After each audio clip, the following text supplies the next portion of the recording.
Efectivamente, hoxe xa está publicado e, por lo tanto, empeza o plazo de presentación de ofertas para poder executar o tramo que nos acaba de ser presentado.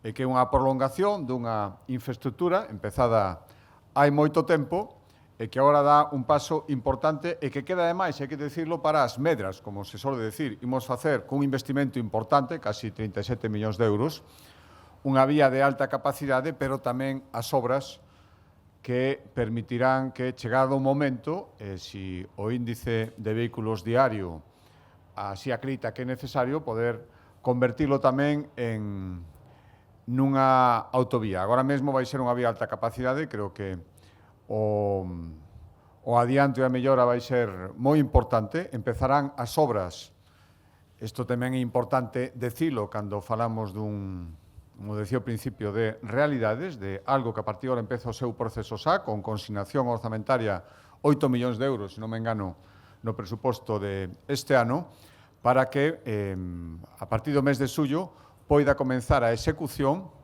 e poida despois seguir nos meses seguintes ata a súa completa finalización no plazo de 2 anos, algo máis, 2 anos e medio. Esperemos que non vaya máis alá. Por lo tanto, creo que a presencia aquí de tantos representantes municipais acredita ese ponte que vai facer falta facer sobre o río Vimianzo, o enlace co polígono industrial, necesidades que había. Facer infraestructuras nunca é sinxelo, implica un esforzo orzamentario importante. Esta é outra das vantaxes de ter orzamentos aprobados e xa en vigor dende o 1 de xaneiro, que hoxe mesmo, como decía, podemos abrir o plazo de presentación de ofertas.